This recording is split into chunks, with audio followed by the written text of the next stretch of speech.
We look at the politics of the budget in just a bit. A quick word also from Rachit Chawla. He's the founder and CEO of Finway, a financial services company. Rachit, your first response to a budget, a unique one, I would say, because of the times that we are living in, a budget in the times of pandemic. How will you rate it?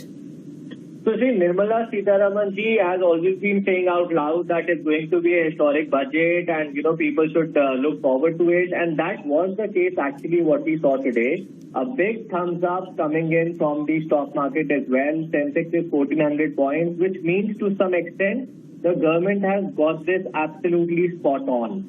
And the results like, privatization of banks, I think this will really go a long way. That's the reason the Nifty Bank Index is also up by 6%, because that would lead to a healthy competition. Lending would increase for sure. Definitely technology development will also be something which the private banks heavily focus on. Apart from that, the reach, financial inclusion will also see a huge surge in that aspect. And, the government have always been talking about why it's very important for the capital to reach at the last mile and the people who are remotely connected. So that would also Rachit, create demand. Its immediate impact, what do you see? Medium to long term? We can discuss a little later, but what about immediate impact of this budget?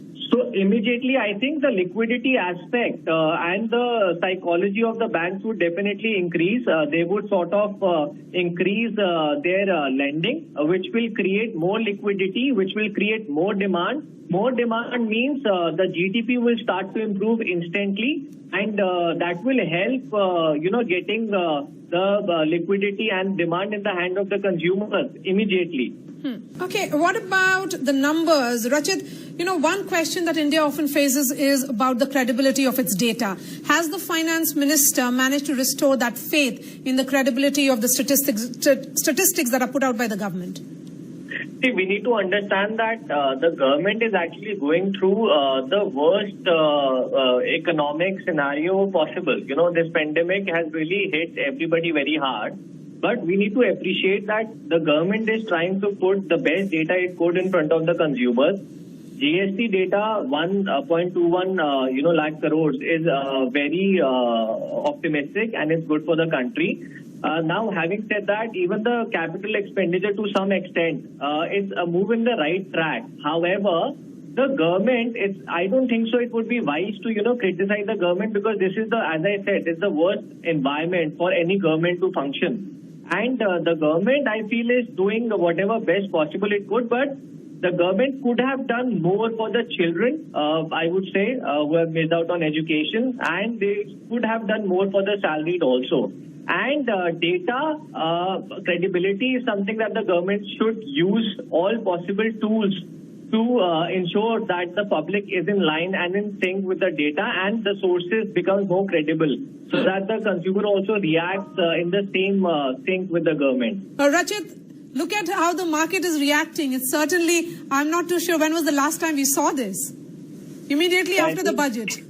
We saw this actually after the budget, never, to be honest. I think this is a repeat of when this government only announced corporate tax rate cut. It's the exact same way the market is reacting today as well. I think what market is understanding is a major boom to the banking and finance industry actually. Unlocking up to 74% of FDI in insurance sector. It's a great move, because the market understands it will get a lot of liquidity, being in a country where financial inclusion is far-fetched, and there's huge potential for these companies to actually increase their net worth. So perhaps that could be one reason, because Nifty is increasing and banking is actually leading the increase in Nifty. If you compare both, Nifty is I think 4% up, but banking is alone 7.5% up.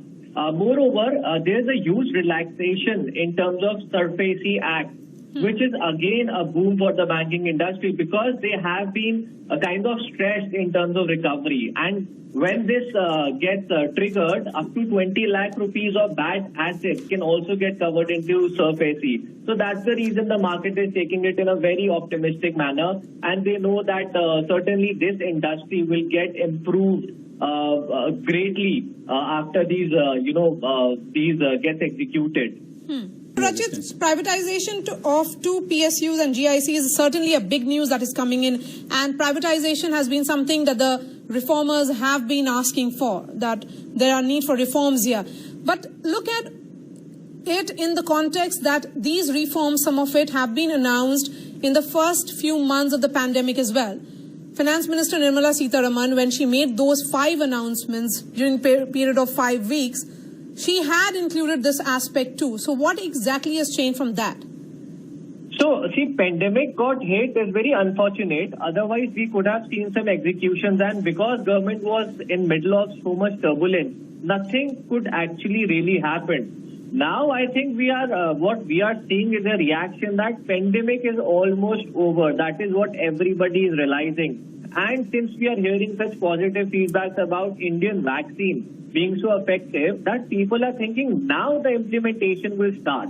And when the implementation starts, they understand that privatization is a huge boost to this sector. Yeah. Because not only it will get a lot of liquidity and boost to the sector, it will also increase the last mile connectivity. And in financial services specifically, India is far behind other countries. In India, there's a huge scope and potential. So once these privatization kicks in, I think there's going to be definitely a big surge, and that is what people are, expecting and accordingly reacting to these news. How is this job creation proposal, Rachit, different from what we had seen in the past?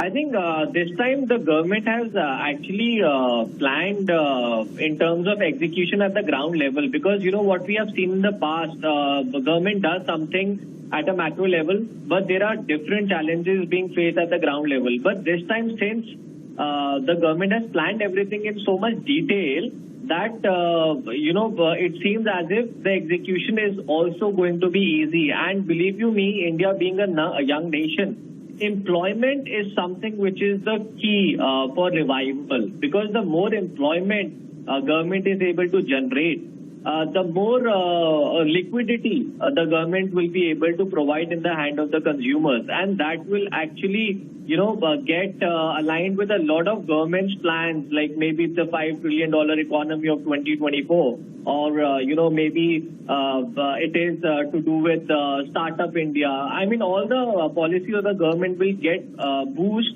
when the employment increases, and government is trying to do the same at the execution level also while announcing these big changes.